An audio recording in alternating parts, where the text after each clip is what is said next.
Mana nziza uru w'igikundiro izina ryawe Mana riza uraryamamazwa. Mana nziza uru w'igikundiro izina ryawe Mana riza uraryamamazwa. Mana nziza nakuri bayari izina ryawe Mana riza uraryamamazwa. Mana nziza uru w'igikundiro izina ryawe Mana riza uraryamamazwa. Mana nziza nakuri dagoni izina ryawe Mana riza uraryamamazwa. Mana nziza uru w'igikundiro izina ryawe Mana riza uraryamamazwa.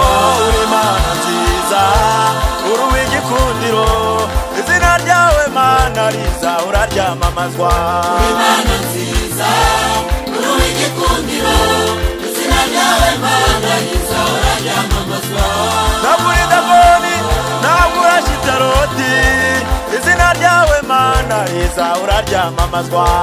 Mana nziza uru w'igikundiro izina ryawe Mana riza uraryamamazwa.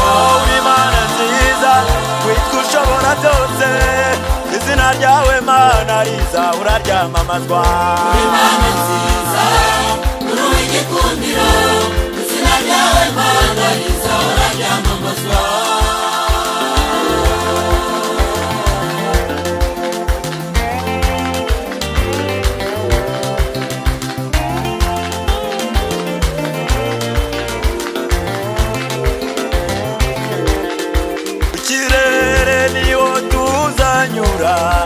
Umwami wacu Yesu azagaruka tuzagenda twogoje ikirere tuvuga tuti Mwami warakoze.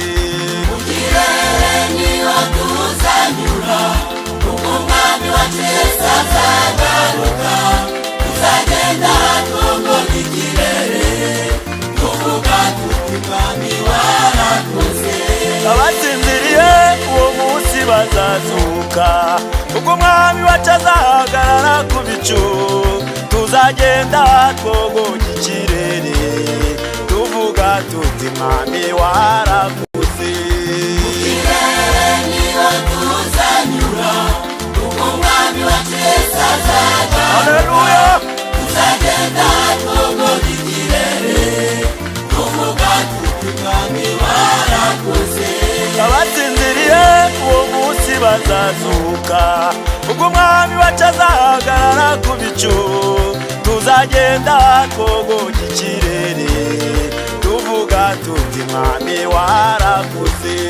Mu kirere niho tuzanyura kuko Umwami wacu Yesu azagaruka tuzagenda twogoje ikirere tuvuga tuti Mwami warakoze.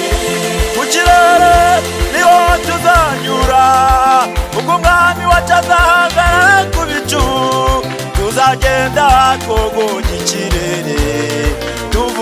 tuti mwami warakoze, warakoze Mana, wagize neza. umwami wacu Yesu azagaruka.